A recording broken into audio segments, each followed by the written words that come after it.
Hey guys, just give me un momento. Get sorted here.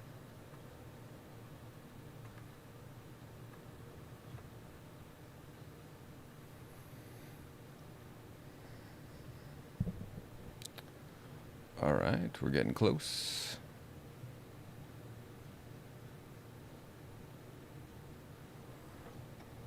Yo, yo, yo.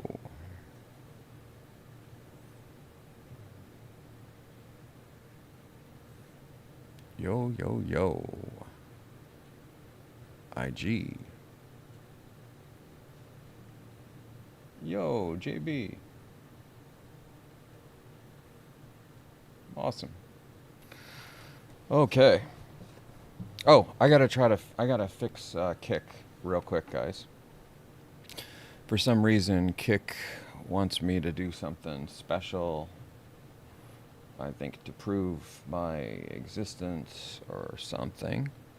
So give me uno momento. And we're going to talk about this doozy that I just saw today. It came out about a week ago. Okay, 4 days ago. So I'm a little slow on the uptake, but what is going on? Oh,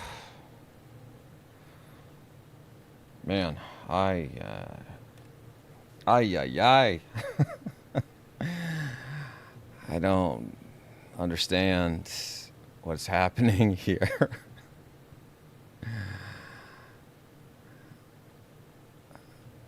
Oh, look, Kick seems to think, oh no, it's, okay, come on, Kick. Come on, Kick.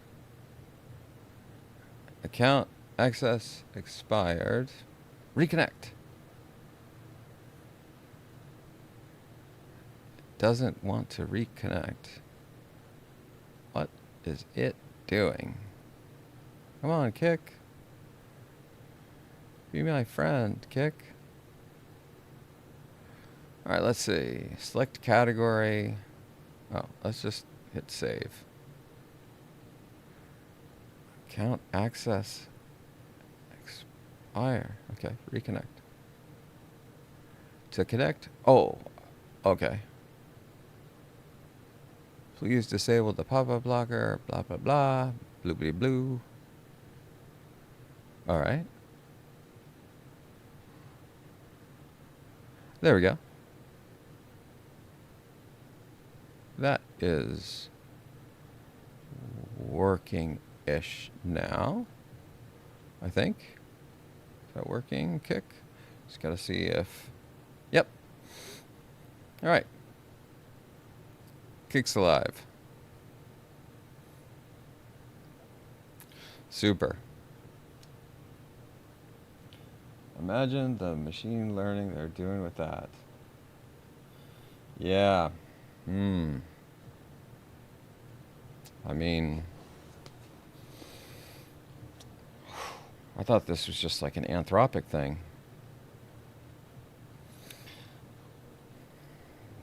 I think it's becoming almost pertinent now to sandbox this stuff.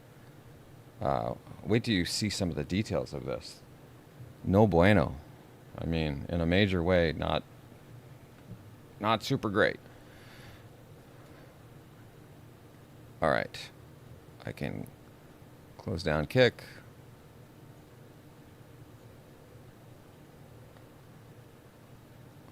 All right, my friends. So, another day, another crazy bit of news.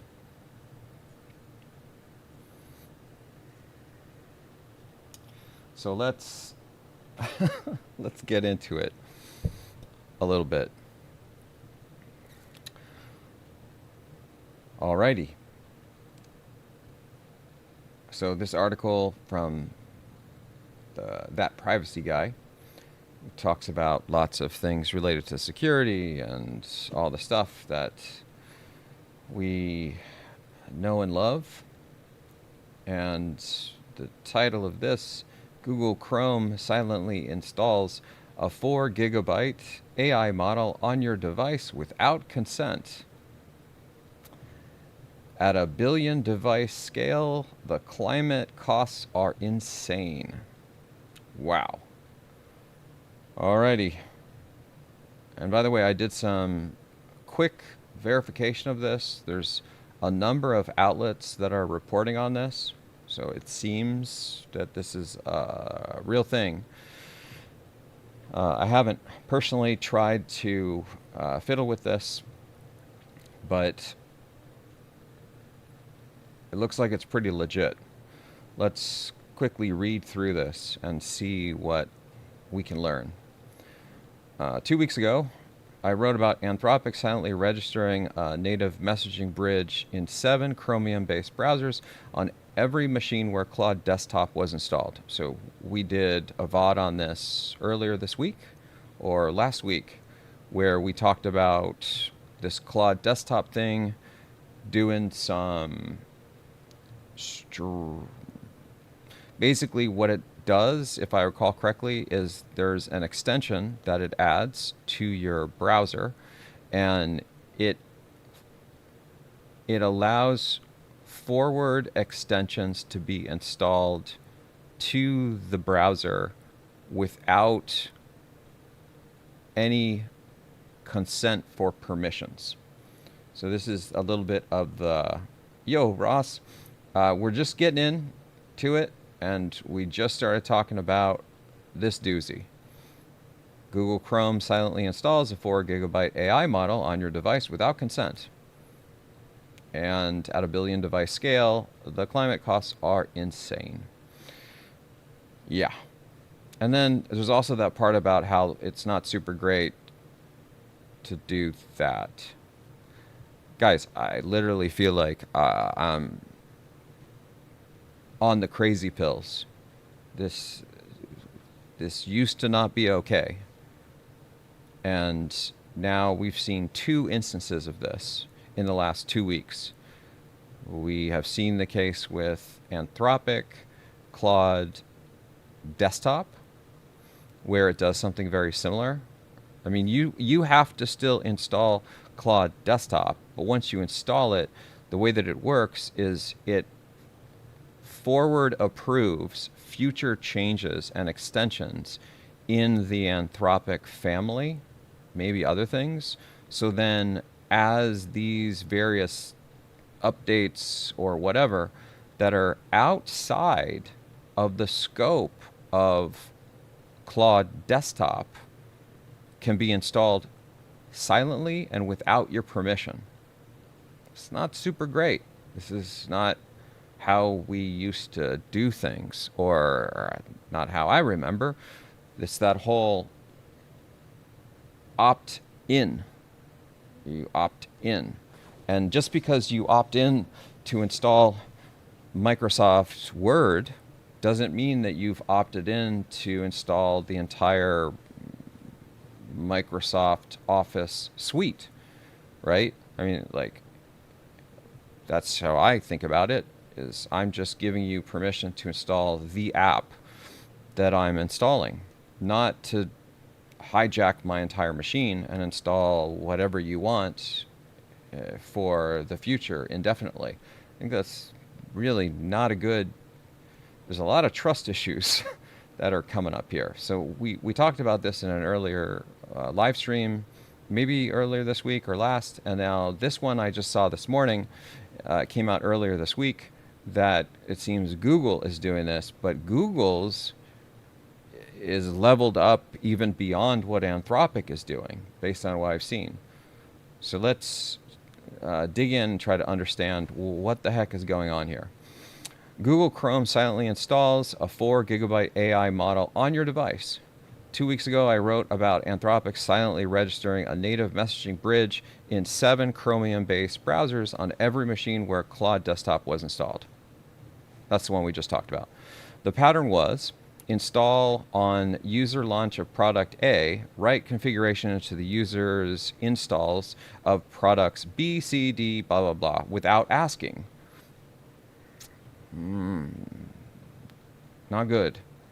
reach across vendor trust boundaries. No consent dialog, no opt-out UI. Reinstalls itself if user removes it manually every time Claude Desktop is launched. Ugh, this is...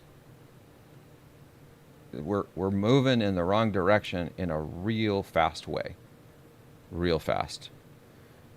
And even if we go under the assumption that we love Anthropic, right? Because I use Anthropic. I use Claude Code every day as I fiddle around with this guy. But I have only given Anthropic permission to install Claude Code. I don't know about all these other things. And I don't want to use Sonnet. I want to use Opus. And I don't need other things. I just want the one thing. And if I want other things, suggest it to me and maybe we'll talk about it, but don't just in the background silently think that, just because you're invited to the party, you can invite your 10 closest friends. I feel like that's just good hygiene, right? And it used to be that this is bordering on some antitrust stuff. There's some major class action lawsuits. I'm not a lawyer, so don't listen to me, but I work with a lot of lawyers, and I don't think that this is a great thing to do. Okay, so we talk about this, and now we move on. This week I discovered the same pattern executed by Google. Google Chrome is reaching into users' machines and writing a 4 gigabyte on-device AI model file to disk without asking. Okay, now we need to stop right there because this, my friends, is what I was talking about with AI takeover. The moment that those language models get installed directly on your device is the moment that we start putting ourselves into a precarious situation where we could have an AI takeover event that is almost invisible. Essentially invisible to us because it looks and feels like it is the language model that we were using, but it's not. Something's different.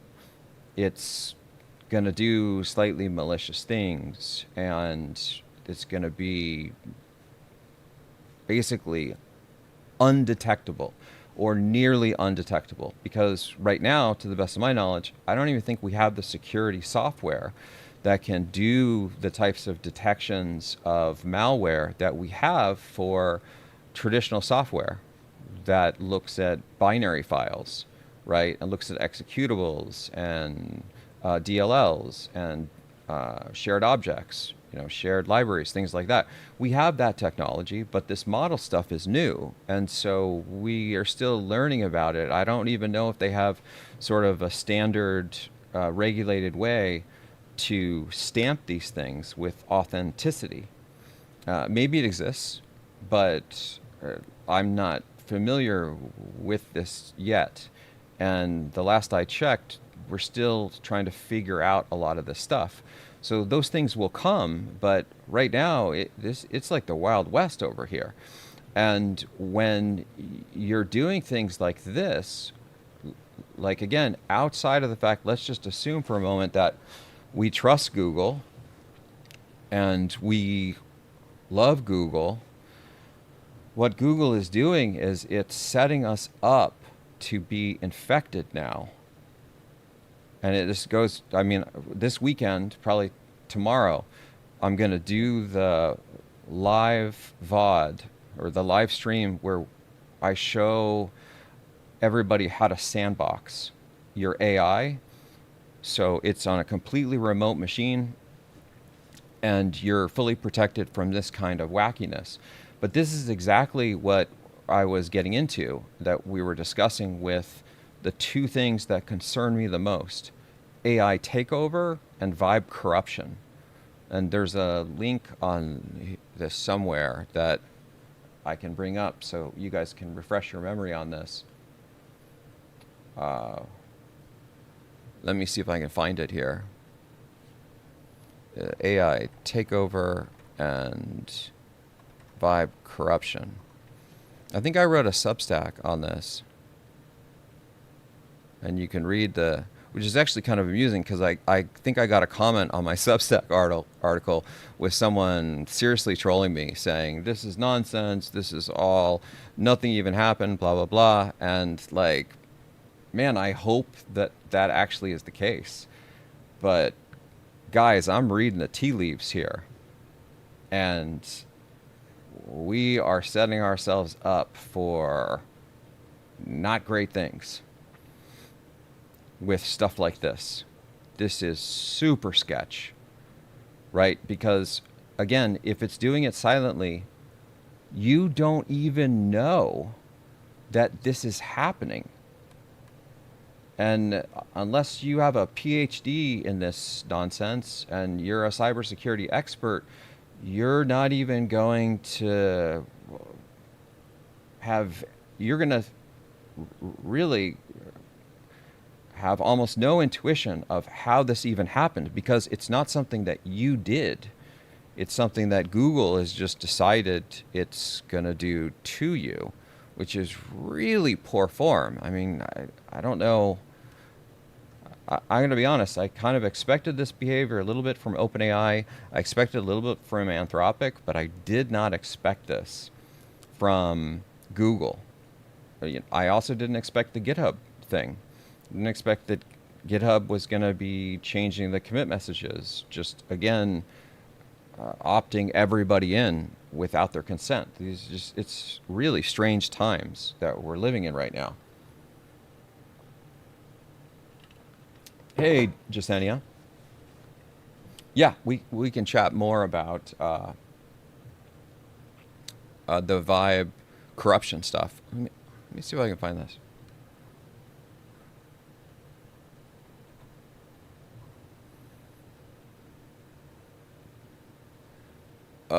This one.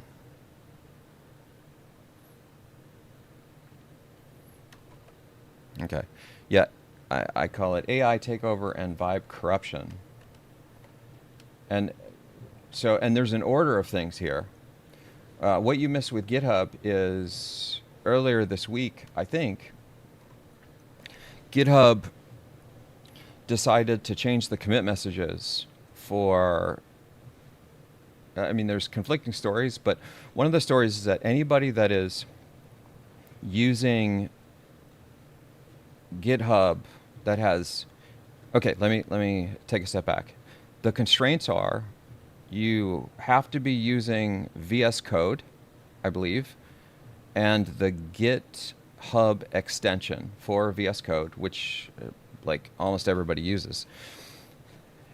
And then what will happen, there's two kind of different stories that I've heard.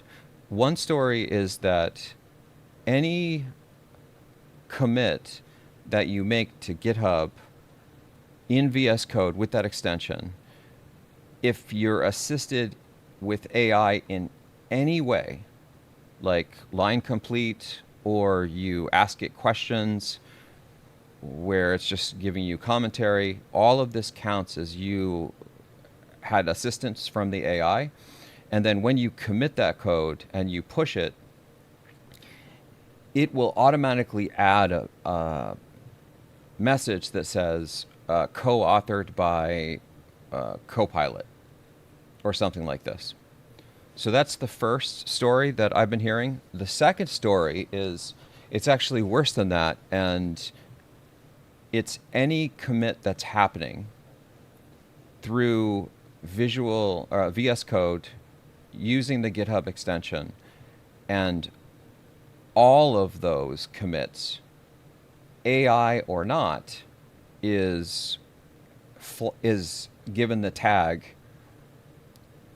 co-authored with GitHub Copilot. And while that may seem very innocuous and it's kind of doesn't matter, like what's the big deal?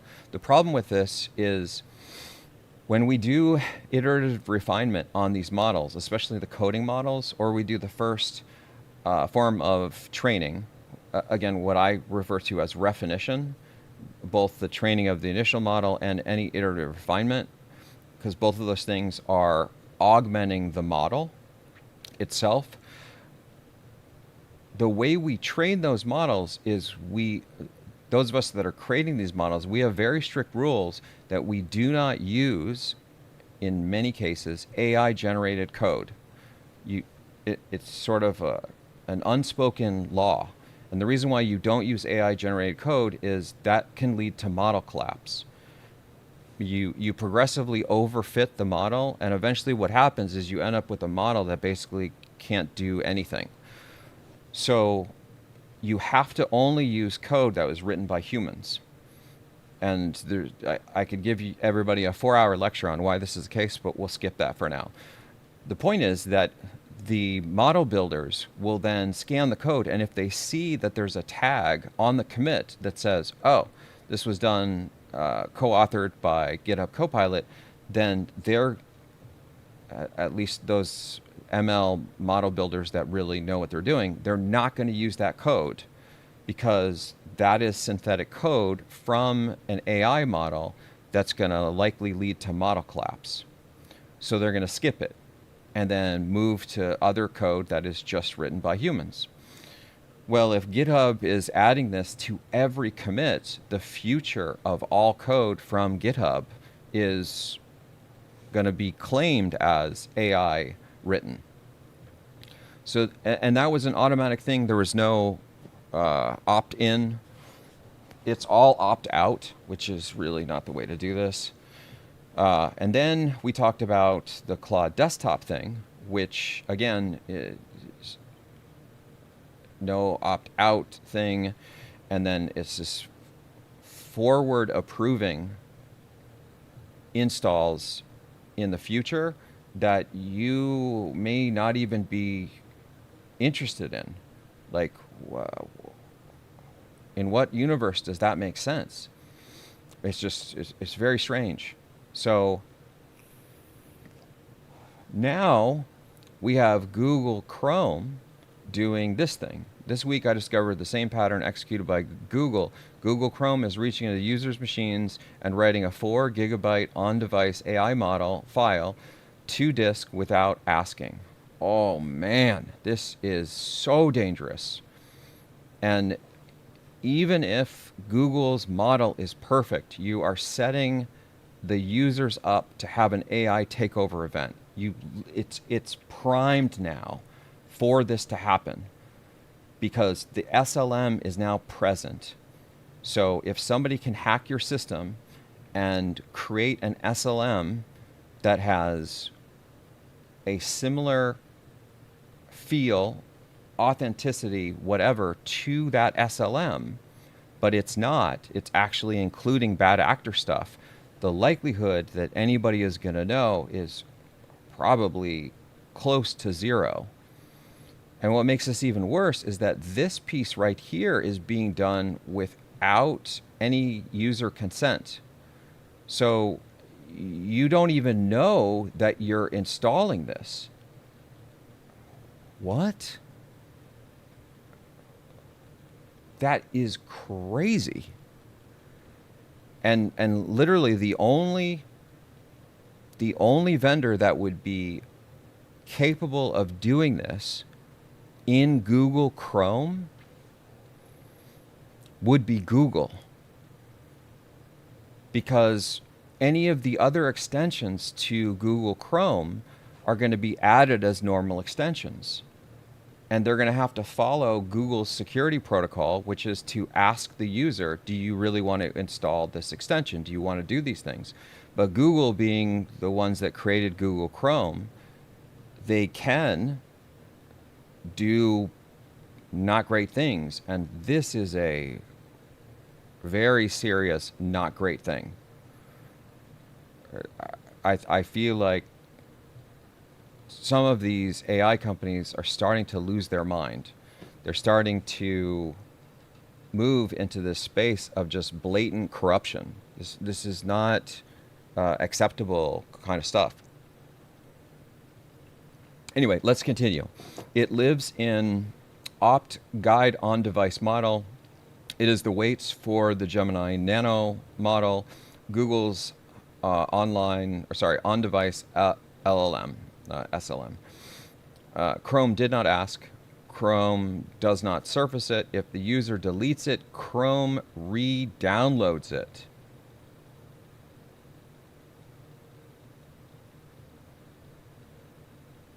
The legal analysis is the same one I gave for Anthropic case. The environmental analysis is new at Chrome scale. So this is what Anthropic has done with like 100x more potency. Because at least with the Anthropic case, you have to choose to install Claude Desktop. You have to basically say, okay, I'm going to use this thing. With this, Google's just taking the fact that you have installed Google Chrome, and then I guess they've decided that that means they can install, and again, like, you know, as I expect many of you know on GTT, the way a lot of the world works is follow the leader, right? Yeah, I don't know. Like, honestly, Jasenia, the people that I'm talking to, they're saying, I'm done with Google Chrome. I'm going to delete Google Chrome entirely from my machine, and I'm going to switch to an entirely new browser. This has crossed the line. And honestly, I don't know if there's a way to stop this other than not using Google Chrome. And that sucks. I mean, that sucks for me. I use Google Chrome everywhere. I use it on my desktop, my laptop, my phones, my tablets. Like, I'm going to have to change my entire workflow if I have to uninstall Google Chrome to get this madness to stop. My only hope is that there's going to be major blowback from the community where people are going to essentially go ballistic and demand that this gets changed. Like, there are very few things that I've seen in the last 4 years that are sort of blatant violations of privacy that are almost like clear-cut class action lawsuits. This feels very much like that. I have no idea how anyone at Google thought this would be okay. And maybe part of it is they didn't, and that's why it's secret. That's why it's hidden. That's why it wasn't announced anywhere, and it just silently does this. And thank goodness for our privacy guy who was able to detect this and explain what's going on. Anyway, let's continue. The legal analysis is the same one I gave for Anthropic's case. The environmental analysis is new. At Chrome scale, the climate bill for one model push paid in atmospheric CO2 by the entire planet is between 6,000 and 60,000 tons of CO2 equivalent emissions, depending on how many devices receive the push.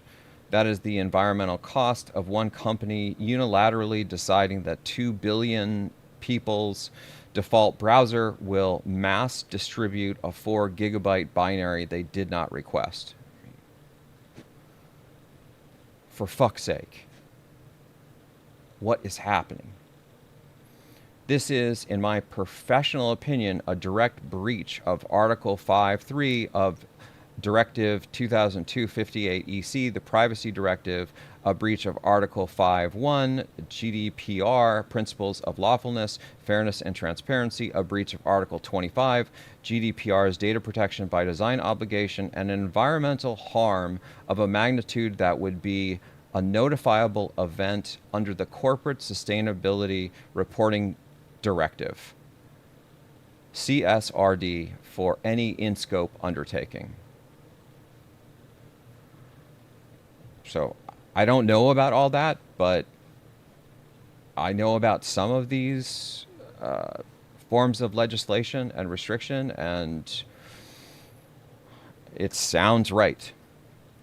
And we can dig into this and try to understand this more, but I know that some of these things exist, and that's sort of exactly why I was saying, like, this feels like this is a yeah, Yui, that's my one F-bomb for the night. The I don't understand. I'm truthfully very confused about how Google ever thought this would be okay. Okay, what is on the disk and how it got there? On any machine that has Chrome installed, in the user profile sits a directory whose name is opt guide on device model. Inside it is a file called weights.bin. The file is approximately 4 gigabytes. It's weights file for Gemini Nano. Chrome uses it to power features Google has marked under names like help me write, on-device scam detection, and other AI-assisted browser functions. The file appears with no consent prompt. There is no checkbox in Chrome settings labeled download a 4 gigabyte AI model. The download triggers when Chrome AI's features are active. And those features are active by default in recent Chrome versions. On any machine that meets the hardware requirements, Chrome treats the user's hardware as a delivery target and writes the model. And just for your guys' understanding, anytime you invoke the hey Gemini thing, the NLP invocation for that voice processing is considered an AI operation, to the best of my knowledge, which basically means that would be considered an AI action, which could very well trigger this. So you literally asking your phone to give you directions to wherever you're going could be a thing that triggers this. Okay. The cycle of deletion and re-download has been documented across multiple independent reports on Windows installations. The user deletes, Chrome re-downloads. The user deletes again, Chrome re-downloads again. The only way to make the deletion stick is to disable Chrome's AI features through the Chrome flags or enterprise policy tools that home users do not generally have, or to uninstall Chrome entirely. Yeah. So the good news is it sounds like, and maybe some of us cheaters can check this out, it sounds like one of the ways to disable this is by going into this Chrome flags and making some settings change. So that's good. I mean, I thank goodness for that. It sounds like maybe there's a way to do this without having to uninstall Chrome entirely. But even that, I don't know. We'd have to look into that deeply. This one, going back to what you were asking, Jasenia, this one I think is the fail-safe. Is if you uninstall Chrome entirely, you won't have this problem. Because it's only triggered through using Chrome. And so if there is no Chrome, then there is no Google 4 gigabyte SLM. On the Mac OS, the file lands as mode 600, owned by the user, so it's deletable in principle, but Chrome holds the install state in the local state after the bytes are written, and as soon as the variation server next tells Chrome the profile is eligible, the download fires again. The architecture is the same, only the file permissions differ. And this is like the old school, like Linux change mod stuff for you hardcore power users, as you know, as you probably know. Okay, how I verified this on a freshly created Apple Silicon profile. Most of the existing reports this behavior is from Windows users who notice their disk filling up. Useful, but Google could and probably will try to characterize those reports as anecdotes from non-representative configurations. So I went looking for a clean witness on a different platform. The witness I found is Mac OS itself. The kernel keeps a file system event log called fs event sd. It records every file create, modify, and delete at the OS level, independent of any application logging. Chrome cannot edit it. Google cannot remotely reach it, and the page files that it records, the events survive the deletion of the files they reference. Awesome. By the way, Unix or Nix, OpenBSD. I created a Chrome user data directory on 23rd of April to run an automated audit, one of the Web Sentinel 100 site privacy sweeps. The audit driver is fully Chrome DevTools protocol. It loads a page, dwells for 5 minutes with no input, captures events, closes Chrome between sites, and the profile had received 0 keyboard or mouse input from a human at any point in its existence. Every AI mode surface in Chrome was untouched. In fact, every UI surface in Chrome was untouched. The audit driver only interacts with the document. So basically what he's saying is that this monitoring system, if I'm understanding this, is basically not interacting with Chrome AI in any way. So this thing is not triggering anything that Chrome might do on its own. So he's basically trying to say that it's shielded from any direct interaction. At least that's what I think he's saying. Untouched, in fact, every blah, blah, blah. The auto driver only interacts with the document via CDP, and the Omnibox is never reached. By 29 April, the profile contained the 4 gigabyte opt guide on device model weights. And I knew it because a routine DUSH of the audit profile directory caught it during a cleanup pass. I went back to the FS event SD to ask exactly when those 4 gigabytes landed. macOS gave me the answer byte precise in 3 sequential files. So he's saying, so hold on, let's scroll back here just to recache this. So he started this on April 23rd. And then April 24th, 4 p.m.-ish, his time, I think, Chrome creates this directory in the audit profile. Then, 10 minutes later, 3 concurrent unpacker subprocesses spawn temporary directories in these locations. One of them, this guy, writes essentially the related model information. So this bin file, as I understand it, this is the model file. So this is the 4 gigabyte file that has the SLM in it. The manifest is probably just including details about this. Like again, this is, as I was explaining how you would do AI takeover, the manifest is probably keeping track of the information related to the model. So it's telling you like the version and what it is.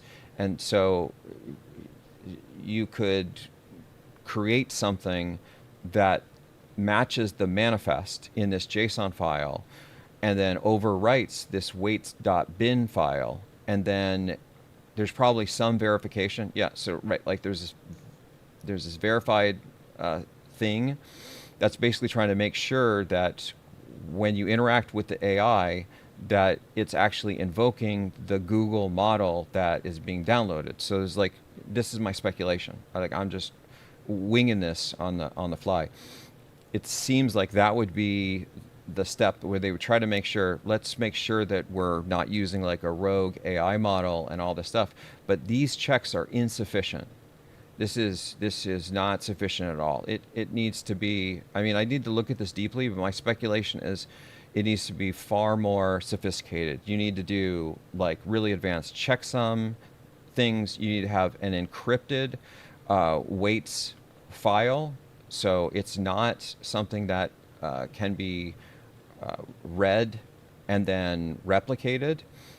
the encryption key needs to be something that is very difficult to guess, which is like a 512, 1024-bit encryption stuff. These are all just things that you would need to have to ensure that AI takeover couldn't happen and some bad actor could come in and create a replica weights.bin file that then includes malicious behavior. So it's almost like, it seems to me that Google is aware of the chance of an AI takeover because of things like this, right? Again, I'd have to look at this in more detail to understand, but this level of analysis is probably going to be insufficient to stop AI takeover. That's my speculation. I haven't looked at it deeply enough to really know, but based on the nonsense that I'm seeing right now, I got to tell you, I'm not compelled that this is a speed move. This is a speed run. They're doing this like at this incredible accelerated velocity. And when you move this fast, you often are going to make really, really bad mistakes in terms of security or other things. And they don't seem to be that concerned about privacy or security, since they're downloading this without your permission, right? They're not even following the normal security and privacy protocols, as he pointed out. Like, some of this stuff is like built into our legislation, right? These are like actual laws that software companies must follow. Otherwise, they're in violation of the United States legislation.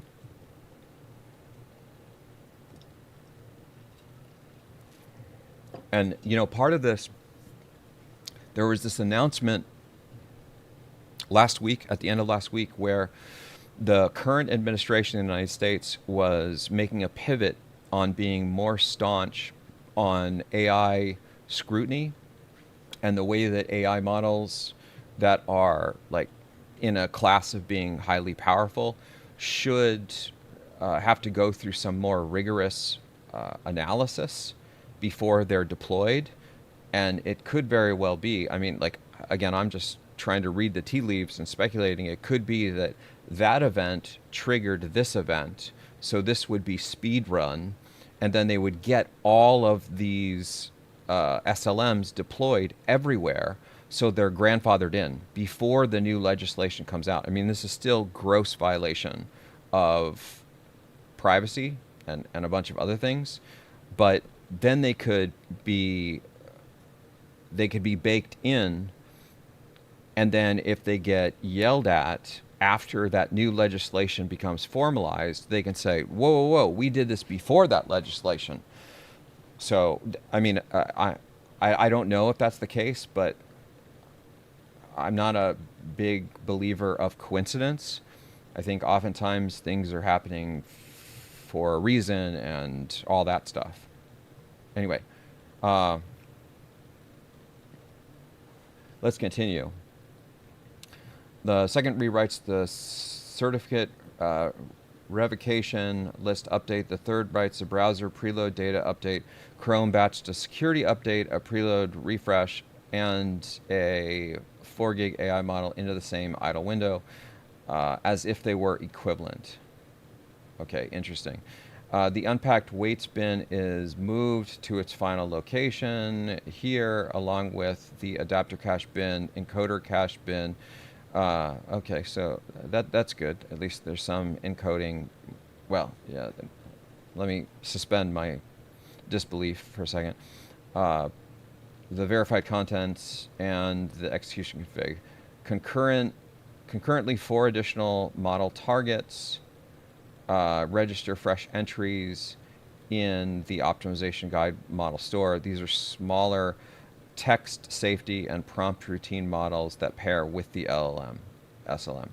None of these targets existed in the profile before this moment. Total install time from the directory creation to final move, 14 minutes.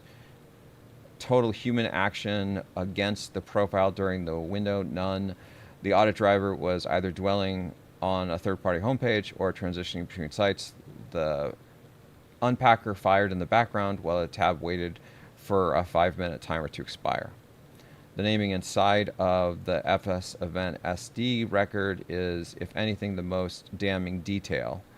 The temp directory is com.google.chrome.chrome unpacker begin unzip this thing, and the prefix com.google.chrome.chrome star is a bundle ID of the subprocess naming convention Google Chrome itself uses. It is not a Google updater. It is not a software update. The writer is Chrome, the browser process that the user has installed and trusts to load web pages, reaching into the user's file system on its own initiative and laying down a 4 gigabyte machine learning binary while the foreground tab does something completely unrelated. Oh boy. Yeah.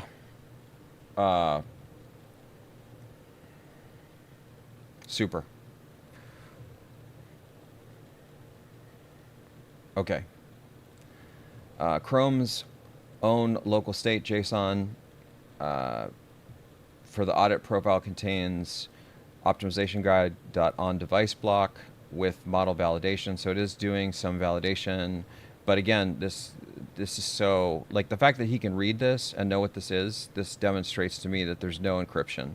And so anybody can read this, and then you just figure out how to create your SLM that basically would have these types of things burned into it, and then you pass, essentially, the verification step. I mean, this is CS 101 stuff, easy peasy. 2 independent witnesses, same artifact, the same block reports, this performance class, and this VRAM thing.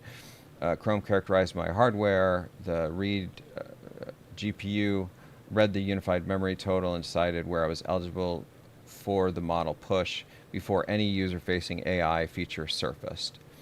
Okay, so I have a critical errand that I have to run, so I need to pause this stream, because if I don't run this thing right now, I'm going to lose my window of opportunity. But what I'll try to do is, after I get back from that, I'll start this back up and we can dig in some more. But minimally, I wanted to hop on right now so all of you are aware of this. I just became aware of this earlier today. This is based on what I know right now, there is no reasonable explanation to do something like this. This is a direct violation of users' privacy. This is bad on 100 different levels. I usually can find a way to empathize with a situation on why they thought it might be okay. And this is one of those cases where I literally cannot do that. I cannot see any universe of explanation that would demonstrate that they respect users' privacy and still be able to make this decision. I can't figure that. My mind is freezing up trying to solve that problem. I'm hitting a fault. It's a halting problem. Anyway, I'm tempted to keep the stream going since everybody's already connected, but I'm gonna be gone for the next 20 minutes or so. Let me do, since we've got like 15 people on the YouTube, let me just query the YouTube to see what you guys prefer. Do you want me to stop the stream and then restart it when I'm back? Or do you want me to just keep the stream going knowing that I'm going to be gone for probably 20 minutes to run this errand? And IG, you can, and so drop a 1 if you want me to keep the stream going. With me gone for some period of time, I can put up the GTT artifact. Or 0 if you think I should end the stream and start it up when I'm back.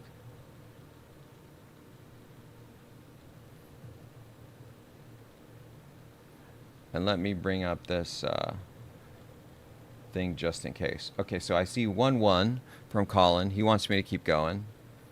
Anybody else want to jump in?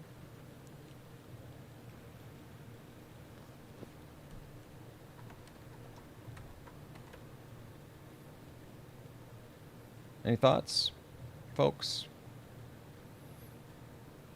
I don't mind the breaks when I've done them in the past where I maybe say, oh, I can give you guys some music for sure.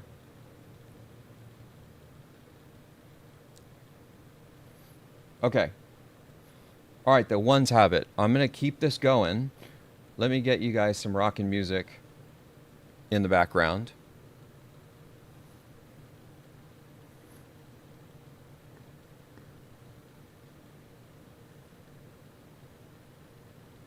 Somehow.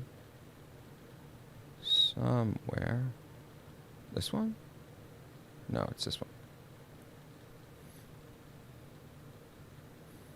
That is coming from that guy.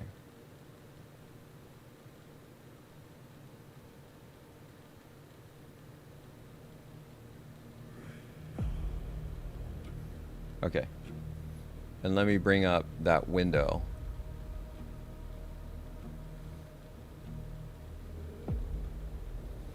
And this is my boy Dream Clinic, who's literally like almost always playing. I've got him on repeat. He's like almost always running in the background. Check him out if you like this kind of stuff. Let me turn this up just a little bit.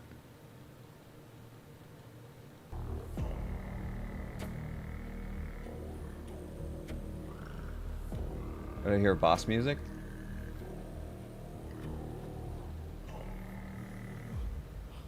What's boss music? Okay.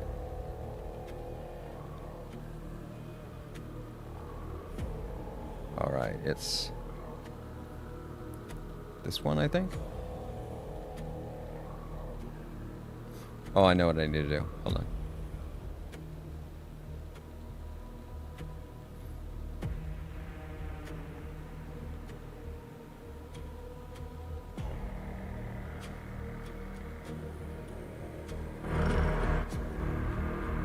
Okay. Can you guys hear it now?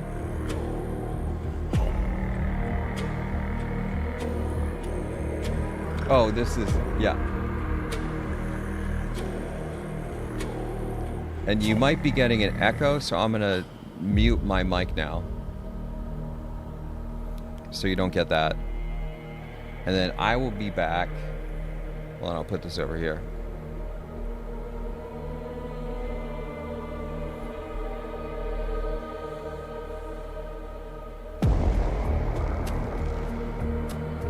Sweet. And I will try to be back in 20 minutes. I think that should do it. All right, folks. Stick around or just, keep falling asleep. Yeah, I know it's late in the East Coast time, but yeah. Awesome. Okay, guys. I'll see you in 20 minutes. Don't break anything.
Okay.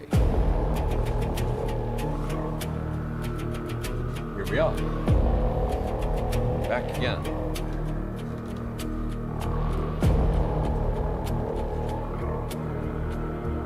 Let me just try to catch up. And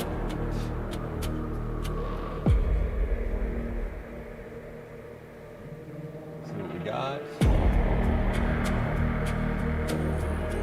Yeah, Dream Clinic, I'll tell you.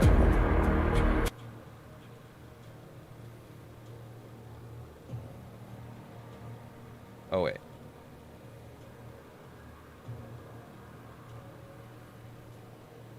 Hold on a second. Turn that down. Okay, there we go. Now I can have a little Dream Clinic in the background.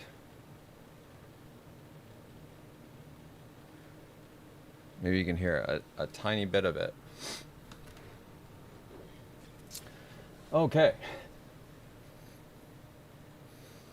So, we were deep down the rabbit hole of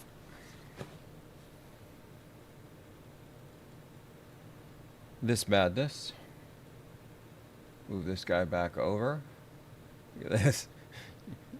You guys are amazing.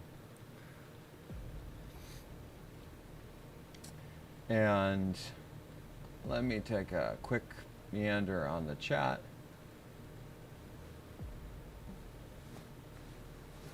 Yeah, Amber, 100% on that. On the why are they doing all this with a fundamentally flawed AI architecture? Yeah. Great question. I would love to know the answer to that. I think that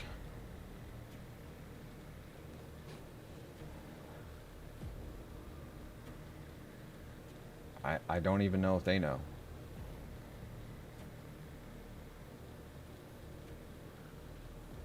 Big tech being big tech. Yep. Ruh-roh. I forgot my drink. One second.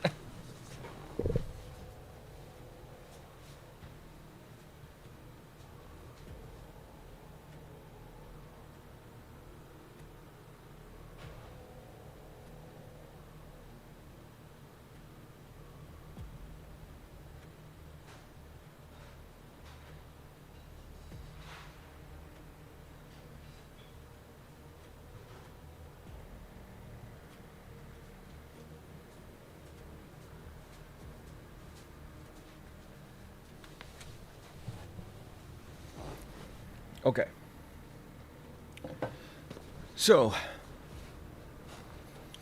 we were, I think, a little bit down this rabbit hole of all the stuff that's downloaded and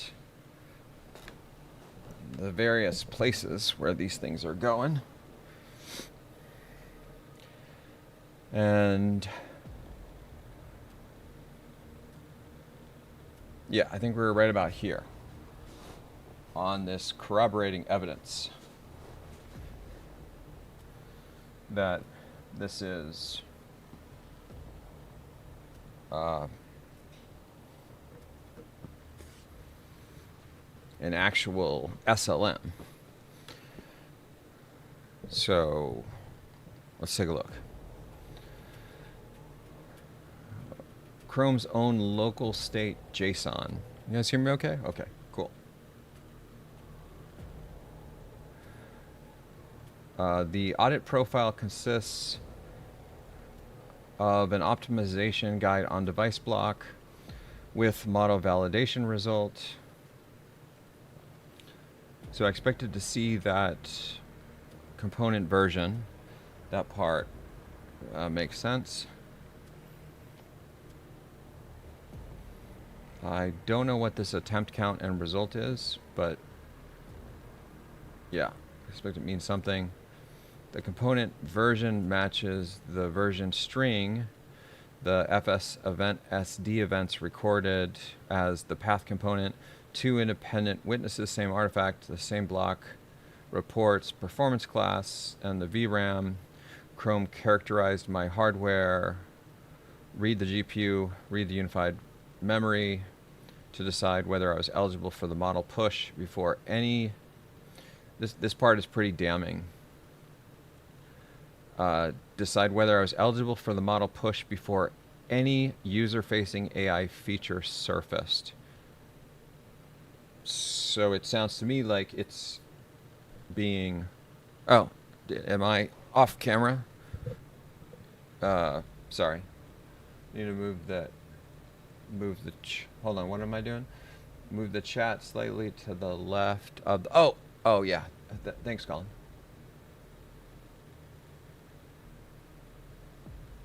Appreciate it, buddy. Cool. Yeah, you guys have to look out for absent-minded professor over here. That I get so focused on the technical details, I'm not paying attention to anything else. Yes, exactly, Labyrinth. In fact, we were talking about this earlier, is that one of the main AI... I mean, what's interesting is that Siri from Apple, turns out that might not have actually been AI. I mean,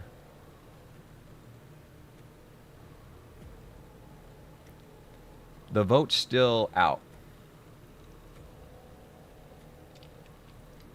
In my understanding, that they had to rewrite the entire Siri system so it would compete with the other actual NLP systems, natural language processing systems,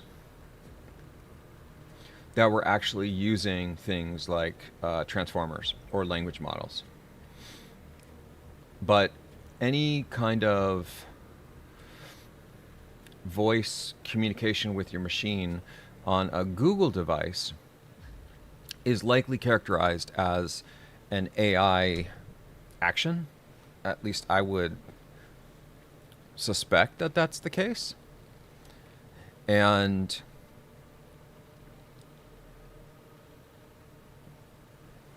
that would supposedly trigger this download.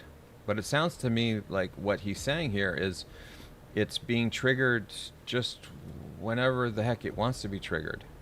Like on a clean install on a separate machine with no interaction with Chrome, and it's still just doing this automatic download. So not super wonderful. Chrome feature state for the audit profile list this on-device model background download thingamabob and show on-device AI settings in the enabled features block. The first flag is what triggers the silent download. The second flag is what reveals the on-device AI section in the Chrome settings. Both are gated by the same rollout flag, which means that by Chrome's own architecture, the install begins before the user has any settings UI in which to refuse it.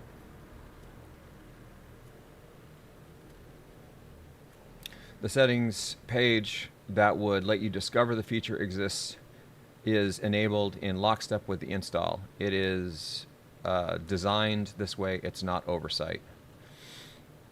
Boy. Man. After we get done with this, I think we're going to have to do a little bit of digging to try to see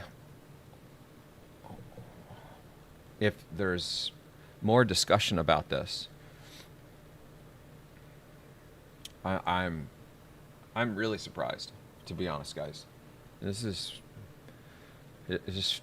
I mean, Google is not perfect, but this is as bad as, like, the Microsoft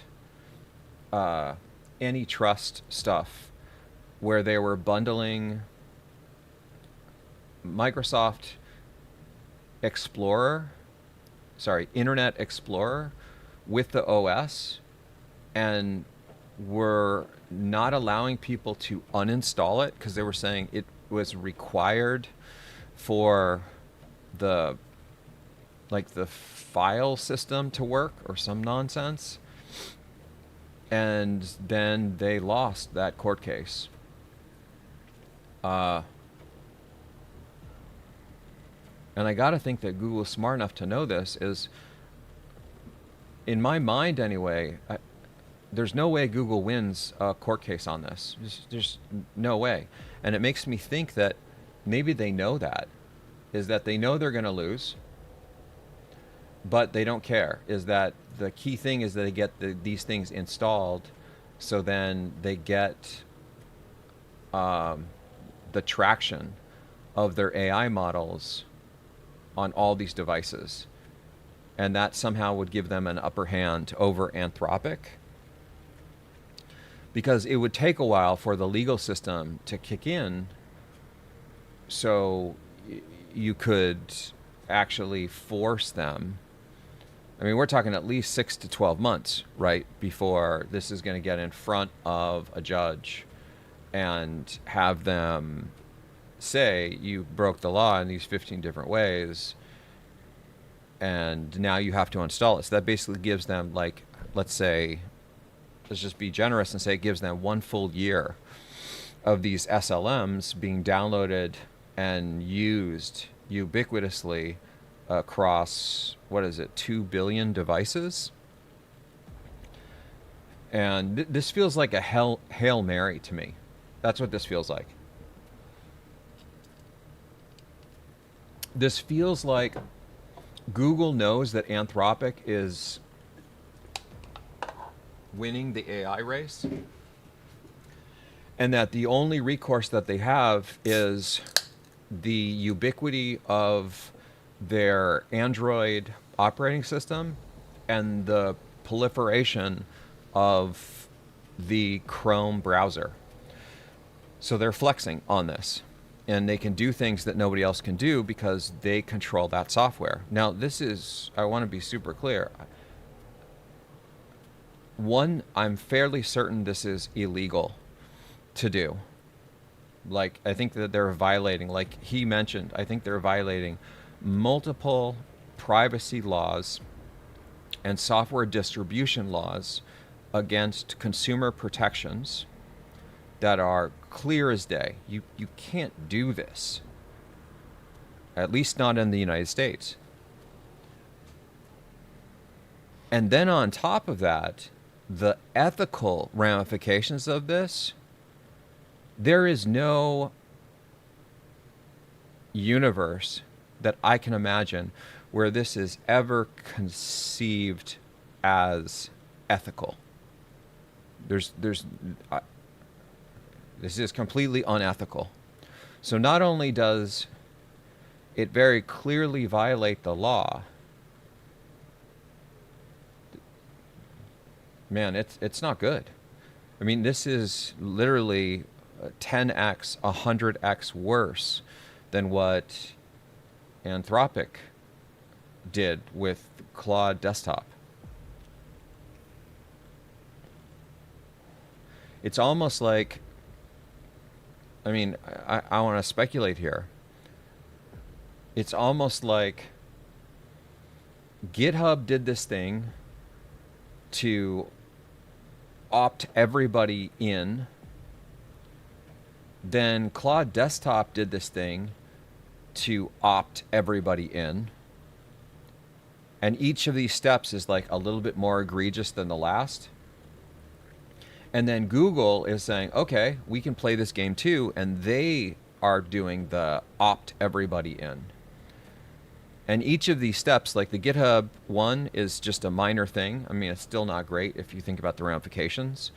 But it's really only just adding stuff to a commit file, which is just an artifact of writing software. The Claude Desktop one is more egregious because it's basically saying any future software from us, we can just install without any permissions. And we're going to grant ourselves permission to do that now. So that's a step function up from what GitHub's doing. and then Google is dropping this one, which is the mother lode of all violations, which is basically saying, oh yeah, Anthropic, Microsoft, watch what we can do. And they're like, we're just going to install the AI directly to people's devices with basically zero consent. I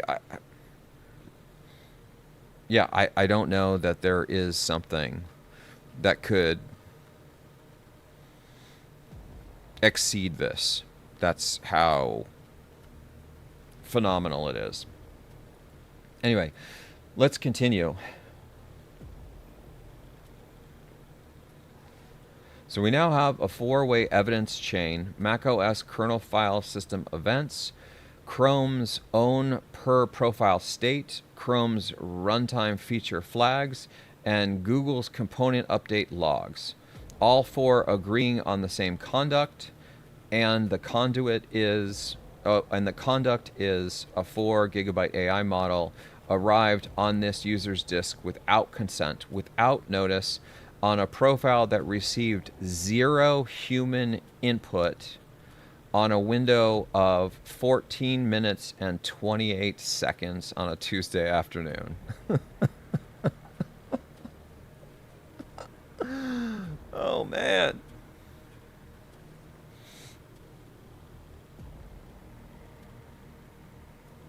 I mean, is this making you guys as uneasy as it's making me? Like, I thought there was a time.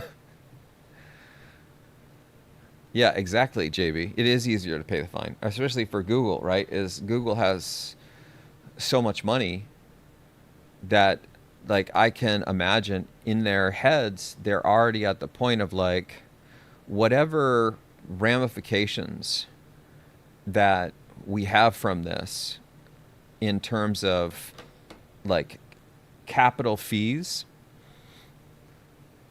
it's going to be a blip. Like, even if it's like $1 billion, class action lawsuit, $1 billion, Google's going to look at this as like, yeah, well, 4 billion devices have our AI now, and it's grandfathered in. And they can demand that we uninstall this, and then we can continue to not figure out how to uninstall it for years. Sorry, guys. We keep trying to uninstall it, and we just, boy, it's much harder than we thought. It's just more dragging your feet kind of stuff.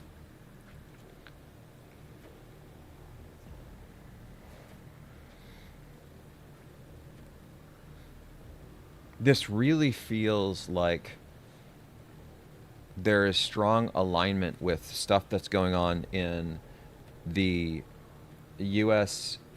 Administration right now on changing the AI privacy laws and the AI safety laws that were stalled after the last administration ended, right? That's sort of what happened. And by the way, I'm speaking in very vague terms here because I don't want to make this political. I just want to make this technical. Because I know people have different political beliefs, and I respect people's rights to have your own viewpoints. So I'm trying to light all that out and just talk about the state transitions on why this could be elevated so much right now. And when the new administration came in, they put a halt on many of the AI safety measures that were beginning to be rolled out, which were enforcing increased levels of AI scrutiny that a lot of the big tech companies do not want, right? They want no legislation. They want essentially to be able to do whatever they want to do without having any guardrails, right? Because the guardrails mean that they have to go and have some figure basically approve and audit their process. And who knows what that's going to look like. Maybe every time they try to roll out a new model, they have to get this audit. And so is it a coincidence that, because that just happened, like earlier this week that I heard about that announcement. But keep in mind, the people that are running these big tech companies, they catch wind of stuff oftentimes weeks, maybe sometimes months before the general public does. So they probably already knew that this was in the works. And just the timing of this, right? Like, again, I don't really believe in coincidence. It's a very unusual thing how all of this is happening right around the time that there's a restructuring of AI policy in the United States to create more stringent legislation on AI to enhance safety and privacy for consumers.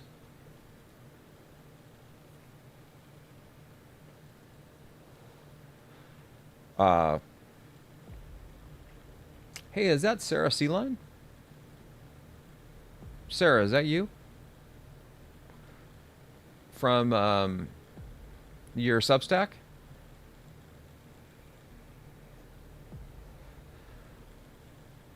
And if it is, I gotta say, I've been reading your Substack, and I love the things that you're reporting on. I absolutely love it. It's in my feed. I think I'm subscribed to your Substack.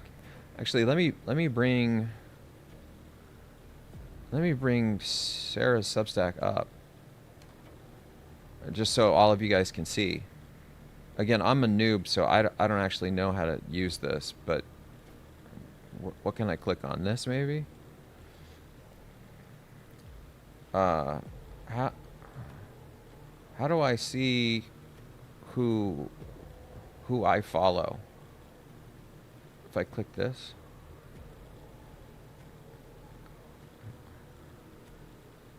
Oh, do I go? Is it?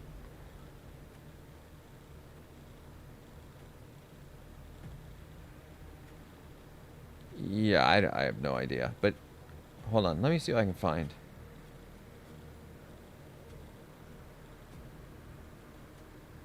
Yeah, no, I want to...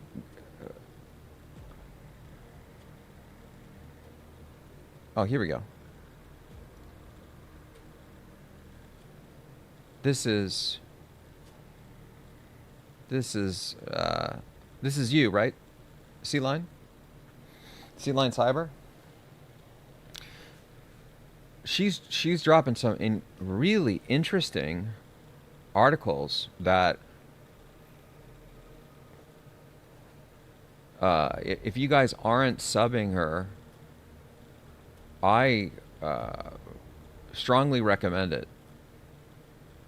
They're extremely well written. She's hitting on a lot of really awesome topics, and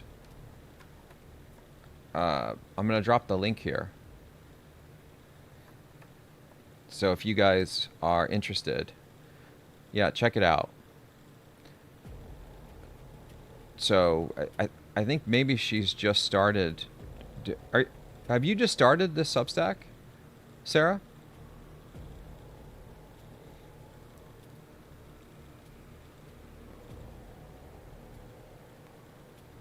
Yeah, both Sarah, Sealine Cyber, and Cyber Templar are, I think, part of the GTT community, and they have these Substacks, and I have been very impressed by both of them.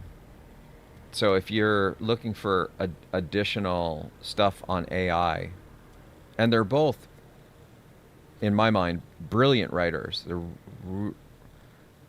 really outstanding mastery of written language. Yeah. Anyway, love your stuff, Sarah. Please keep going. So back to this thing. The reports on opt guide on device model directory and the weights bin file have been circulating in community forums for over a year. What is new in the 2026 is the scale and verifiability. Chrome's market share has held above 64% globally. Chrome's user base is between 3.45 billion and 3.83 billion individuals worldwide, depending on which estimate you trust. Okay, this is the part that we should really think about here. I just want to hone in on this. So we've got supposedly 3.5 billion people using Chrome. That is almost half of the global population of the planet.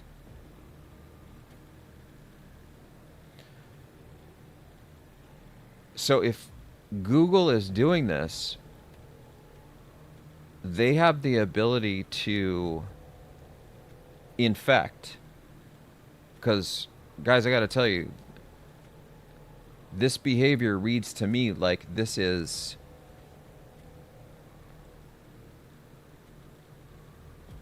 it's a virus. This is how malware behaves. Malware does stuff like this. This is not how normal software vendors behave. People that violate cybersecurity do things like this. And we have virus protection that stops things like this. That is the installation of unrequested, unapproved, untrusted software in a silent way. That's, I mean, it's malware. It could be spyware. Because, like, think about what could be done here, all right? Let's just go down this rabbit hole a little bit further. Since Google has opened themselves up to this, let's probe a little bit more and talk about the nefarious things. Yeah, so city kids, there's a couple ways to prevent this. The easiest way, or maybe not easiest, but the most clear-cut way to do this to ensure that it won't happen to you is uninstall Google Chrome from all of your devices. And by all of your devices, I mean your computers, your phones, your tablets, your TVs, right? I don't know the range here, because I think some TVs actually have Chrome installed on them for internet search. So, I mean, that seems like that could be fair game. Your automobiles, I know that the Google, what is this thing called?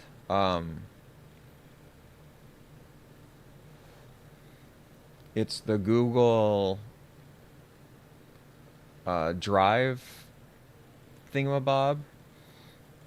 Sorry, it's slipping on my mind right now, the name of this, but that could be Chrome based as well. I'm not sure. But Chrome is everywhere, guys. I mean, Chrome is all over the place.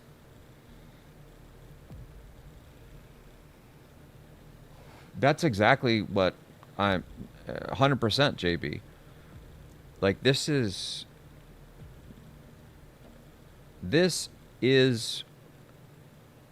the first step for AI takeover. I mean, Google has basically created a gateway now for hackers to install malicious small language models that are replicas of this model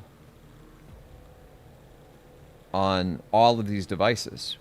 And at this point, the way that Google's doing it, basically anybody that runs Chrome will have this file, will have this small language model, which basically means that hackers are smart, right? They're going to go for the biggest bang for the buck. This is why they went after Canvas, because Canvas is used ubiquitously across universities around the world. They're not going to go for the chump change. So if they can create a hack for this SLM, which I'm telling you, they absolutely can. I have no doubt in my mind that hackers that are properly motivated and hyper intelligent are going to look at this and say, we have the ability to infect 4 billion devices now because Google has given us a gateway, and now all we need to do is create a malicious small language model that's called weights.bin, drop it in this same folder, make sure that it passes the verification on the manifest JSON, and Google is going to use our SLM that they think is theirs, and we can start to own those devices. It's crazy. I mean, this is the path to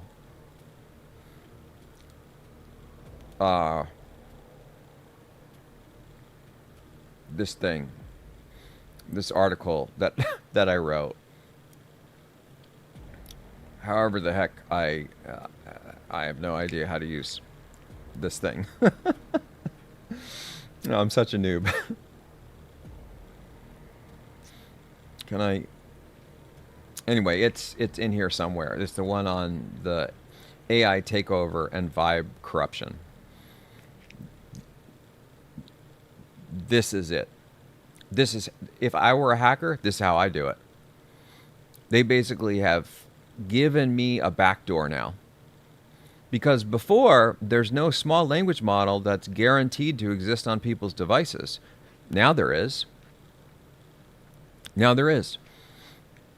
And with 4 billion people, 3.5 billion people using Chrome, all I need to do is just wait a little bit for all those devices to get this infection, get this malware, and then I train my SLM to do malicious things, and I find a way to overwrite this in a way that passes Google's sanity check, its verification check, which it sounds to me like it's very lightweight.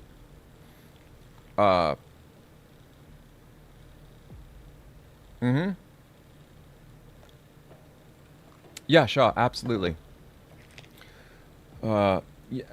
City kids, my entire life is in Chrome too, my friend.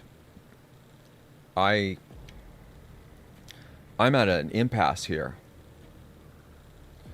Because I got to tell you, I'm not going to have an AI takeover event on my machine. There is no way that's going to happen. And I've been doing this long enough to where I think I've got a pretty good sense on how to read the tea leaves.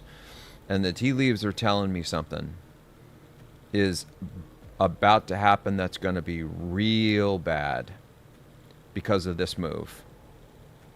This makes the Claude code, source code leak look like that's kindergarten. What makes it even worse is that, like, the Claude code source code leak was an accident. And so, while it's not great, we can all look at Anthropic and say, dum-dums, what did you do? This is not an accident. This was intentional. This was strategic. This was planned out. This was thought about. This was orchestrated. This was deliberated on.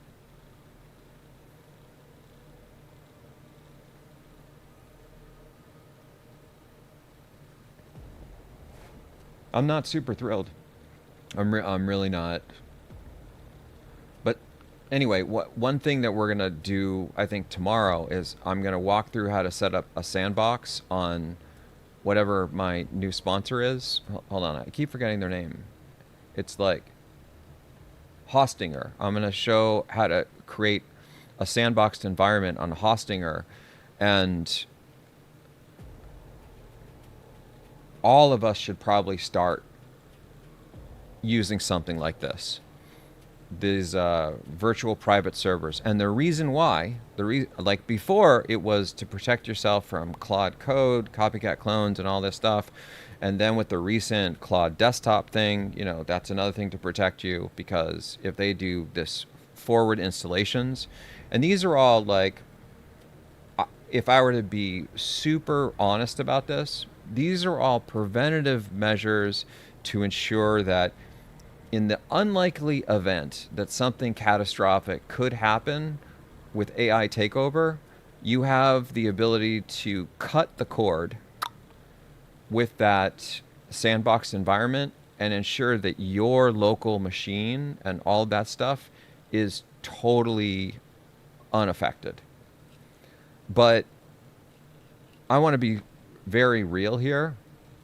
For people that are experts, I mean, as long as you're very careful and you're not sort of just laissez-faire, the way that things were before this, the vibe, the AI takeover event is unlikely, because a lot of these vendors are not using installed small language models. They're using the LLMs that reside in their cloud. And in order for AI takeover to work in a like its most severe form, you need a small language model to be installed on the local machine. It's kind of, that's the way to do it, because those are not going to be, those SLMs are not going to be monitored with the same level of scrutiny as an LLM that's sitting on the Google Cloud or Anthropic's data center or in Azure or AWS, right? Those things are going to be monitored very, very closely, because if those go wrong, everybody goes wrong. So the likelihood of an AI takeover event happening in the cloud that these huge big tech companies are not going to see is very unlikely. It's like 0.001% chance. It could happen, but even if it did happen, it would probably be resolved very quickly. However, if you have SLMs installed on all these devices, and those SLMs are not having rigorous verification checks on the model itself, this is a grand slam for hackers. And by the way, I'm all for small language models. I think small language models are one of the best things that we can have for keeping the compute down, right? But those small language models can still reside in the cloud, or you can have systems like Diff that, like, the reason why you can't really have an AI takeover event from Diff is because it's deterministic.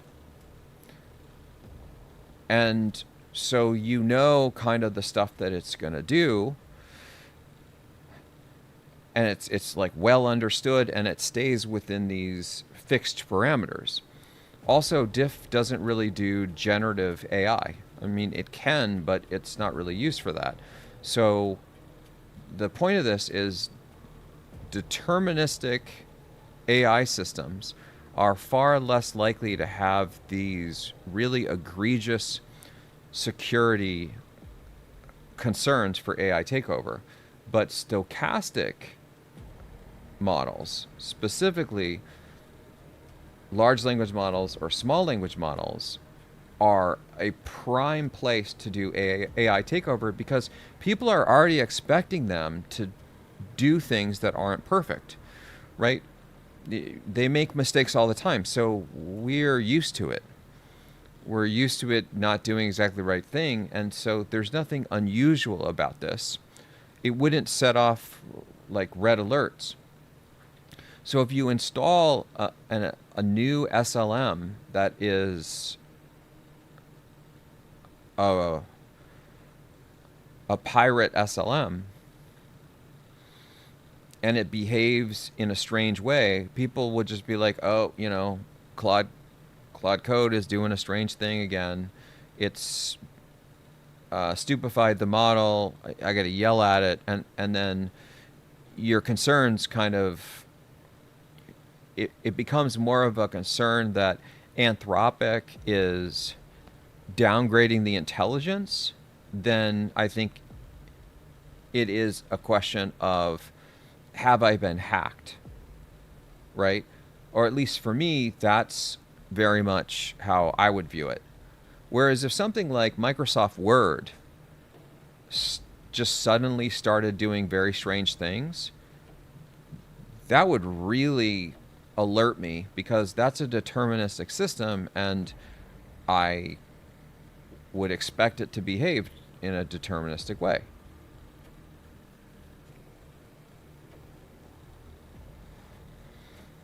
Anyway, let me read some of these comments real quick.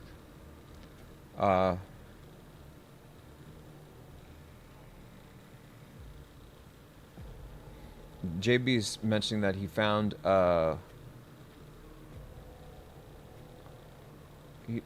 sorry, I lost track here. I found a guide, added it to Discord to disable this feature on Chrome if you want to have a look. Okay, cool. What's the what channel did you drop it on, JB? Did you DM it to me or did you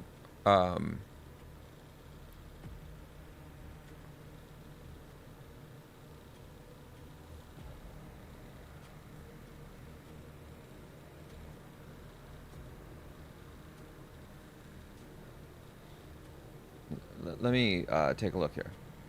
Oh, did you at me? Okay, here we go.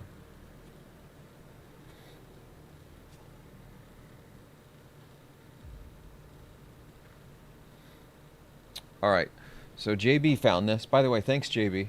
I really appreciate that. You're helping all of us right now.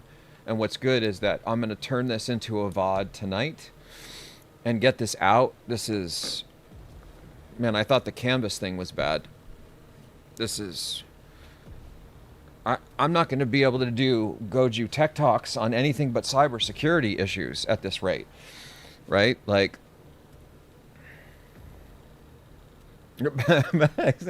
yeah, Michael, you're probably right. Bad example. Yeah. I'm trying to think of a good example of software that works and it's hyper reliable and does just good stuff. Okay, so first, let me take this link and drop this in the chats so all of you guys can check this out. And by the way, JB is one of my trusted advisors on GTT. So he's a very seasoned technologist. He absolutely knows what he's talking about. So while he didn't write this, he just found it. I suspect that this probably has some good details and probably can start helping some of you stop. It looks like in this particular case, this is going to explain how to stop the silent download of this model on Windows 11. and you know, maybe more things will come out very soon to stop this. I mean, obviously, this is a level of just egregious privacy violation in a way that I don't know that I've ever seen before. Not from Google. I mean, I might be missing something, but I've seen something that's like this egregious before from Microsoft back in the browser wars when they did that binding of Windows and Internet Explorer. That was almost as egregious as this. But in that case, that was just preloaded, right? It basically, every Windows installation would automatically install Internet Explorer, but you knew. There's nothing, it wasn't a secret. It wasn't done quietly, silently, privately in the background. You could go to the start button and be like, hey, there's Internet Explorer. And then you could see, I can't uninstall it. This is some BS. And so on and so forth. This is different. This is like,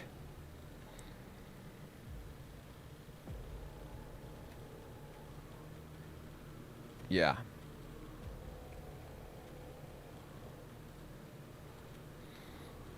One more thing I wanted to add is for any of you guys that are not on our Discord, I'd like to continue to share the Discord link because people like JB are on it constantly and sharing really important things like this that are going to level you up and keep you up to date on all the AI madness that's going on. Man, it feels like they're going out of their way to make the entire global population jaded on AI. Like, just unprecedented. Anyway, so in this thing, let me just quickly walk through what their suggestions are. The key takeaways, so Google Chrome automatically downloads the Gemini Nano model when AI features are enabled and used. This is a 4 gigabyte awaits.bin file. Some users report the downloading happens without a clear opt-in prompt and significantly increases disk usage. Deleting and renaming the file is temporary because Chrome automatically restores it. That's awesome. A registry tweak can change. A registry tweak change can fully prevent Chrome from downloading and restoring the local AI model. That's awesome. Okay, so I'm starting to understand why this is Windows specific. Is the registry is basically this massive lookup table. You can think of it as like this gigantic dictionary where you have key value mappings.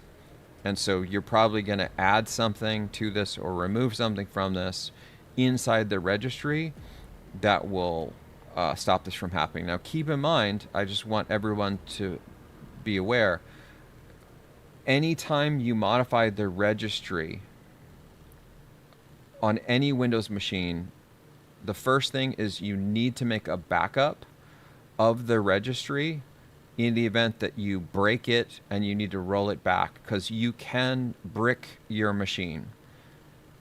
And what I mean by bricking your machine is like you can tweak the registry very easily and stop your Windows operating system from working anymore. And so what usually people do is if they are going to make a super dangerous change to the registry, they'll back up the registry. And there's a number of ways to do this. Sometimes they'll put it on like a USB drive or something, or you just store it locally. And then if you brick the machine, then you restart Windows in safe mode or just CLI mode. And then you overwrite the backed up registry to where the real registry is. and you can generally get like very lightweight CLI interfaces into Windows without launching the full thing. And then that will allow you to relaunch Windows. If you don't do this before you tweak the registry, you could find yourself with a bricked machine that it's going to be very hard to fix. I mean, there are Windows checkpoints and stuff which can roll you back, but this is just this is a little preamble to say that be careful if you make a registry change. Okay. On Windows 11 and other supported platforms, Google Chrome can download local AI models automatically without presenting a clear opt-in prompt. If you are trying to keep tighter control over storage usage and background components, this guide explains how to stop that behavior. By default, Chrome pulls the nano model when you interact with the AI features, help me write, blah, blah, blah.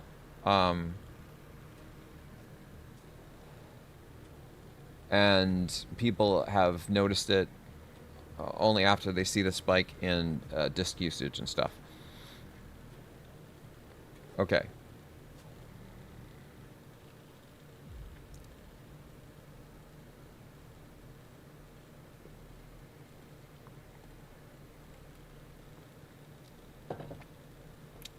Yeah, I feel the same way.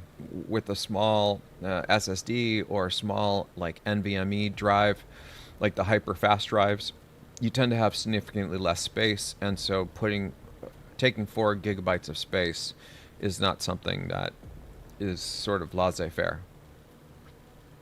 The core frustration isn't only the file size, but how it arrives. Users repeatedly report the model downloads silently without a prominent consent dialog, and that it can appear even if they rarely use AI features. A lot of users see this as a forced opt-in rather than a clearly communicated feature activation. Yeah. Attempts to remove this basically don't work. Good news is we can stop this by changing the registry, preventing Chrome from downloading the on-device AI model in the first place. Okay, so maybe I won't. Okay, yeah, okay, I love this guy. All right, check this out. So he's giving the same warning that I just gave. Before proceeding, it's crucial to acknowledge the risk associated with modifying the Windows registry. Incorrect changes can lead to system instability and operational issues. Therefore, ensure you have a full system backup before making any changes. Proceed with caution and understanding. Also note that this configuration applies to all instances of Google Chrome, including all browser profiles and other installations from the dev, beta, and canary channels. Okay, and then it's going to go on to explain how to do this. And yeah, I will probably follow this after we end our stream, because I really don't want to have to uninstall Chrome, but I certainly am not okay with a potential AI takeover event. And that's my main concern here. I'm super annoyed that Google's doing something so egregious, but I'm more concerned by the fact that there are very smart people that want to hack our devices that are going to look at this as a feeding frenzy. It's basically a fully cooked cyber attack waiting to happen.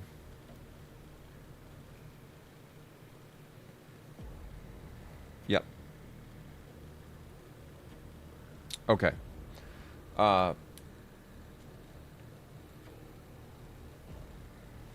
So Shah, I think I'm gonna skip explaining stuff about Merly and Mentor tonight. Maybe I'll talk about this a little bit tomorrow. And mostly, it's because I think I probably need to be a super responsible person now and end our stream so I can turn this into a VOD and get this. It's going to be real interesting, because I'm going to turn this into a VOD and I'm going to upload it to YouTube. And as all of you guys know, YouTube is owned by Google, and I am real curious. I mean, YouTube has been doing some really strange things on blocking my ability to put VODs on YouTube, claiming stuff that just doesn't make sense. Like when I was reporting on the National Science Board and National Science Foundation, which was all factual information coming directly from like the New York Times or other prominent, trusted sources, they were saying the VOD contains misinformation or something, and they were limiting the distribution. It was is complete nonsense. So I'm very curious if me putting this VOD on YouTube is going to even last, but we'll do it anyway, and then I'll find a way to clip it so minimally we can get it to Instagram, TikTok, all the other places that Google doesn't own yet. Yeah. Anyway, okay, guys, I think that we have this one sort of in a well enough understood state that we can end for tonight. For tomorrow's stream, as I was mentioning, I'm probably going to go into how to set up a Hostinger virtual private server, VPS, so that you can fully sandbox the AIs. And that will be even more important now because you will be able to run Chrome on that server and you won't have to worry about AI takeover. I mean, that's not to say that AI takeover couldn't happen. It could, but the beauty of putting it in a sandboxed VPS is that the moment that you realize you have an AI takeover event, you literally just cut the connection with the server, you wipe it, and you rebuild it. So it never even has a chance to infect your local machine. Like, this is the only thing that's better than like a VPS as far as a sandboxed environment is a fully air-gapped server. But that is notably more complicated to set up because you have to have a secondary server locally to do this and set all the things up. And yeah, and also there is a little bit more risk with it being on your LAN, is that would still be probably on your local area network. It would probably still be in your connected Wi-Fi. So like on for all your local devices, and then an infection could spread if you don't have like all the security settings, whereas a VPS is not going to have that.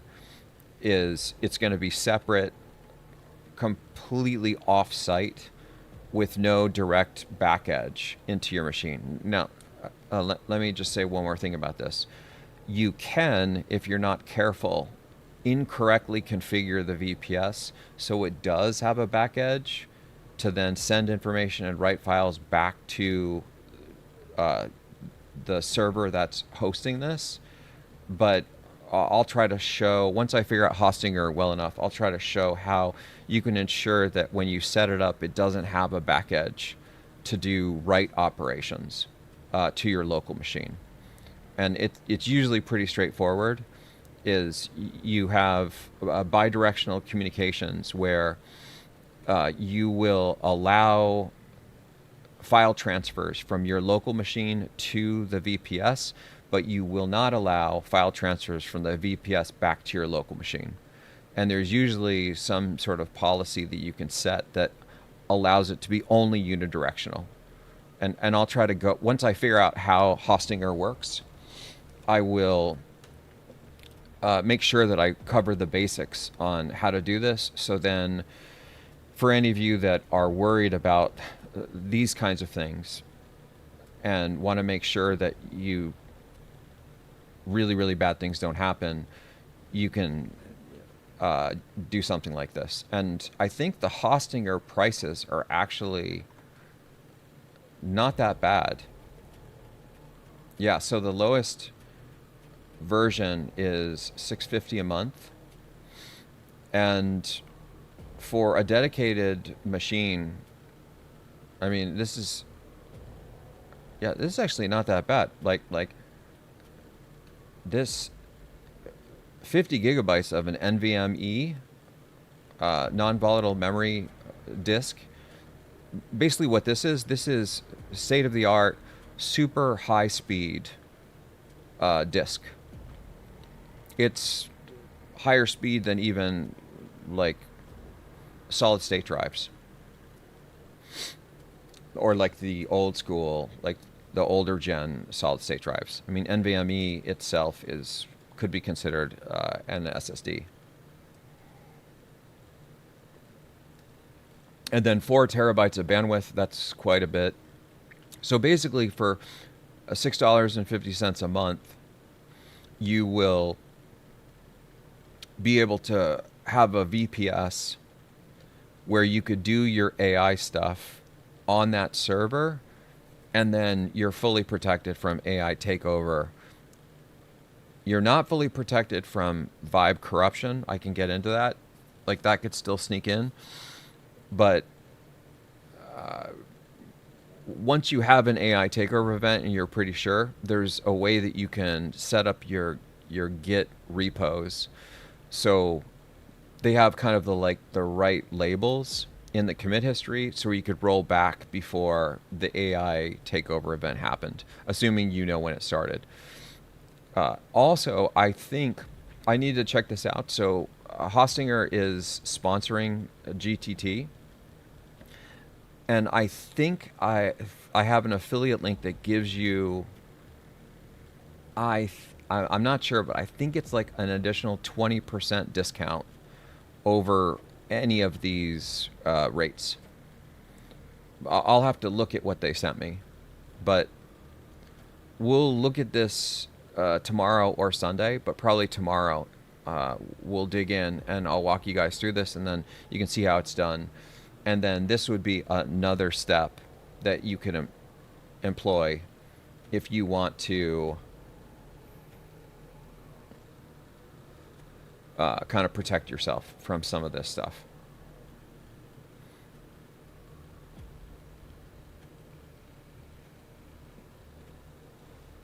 Yeah, that's awesome, Amber. It's really interesting. Cybersecurity stuff has been a very important area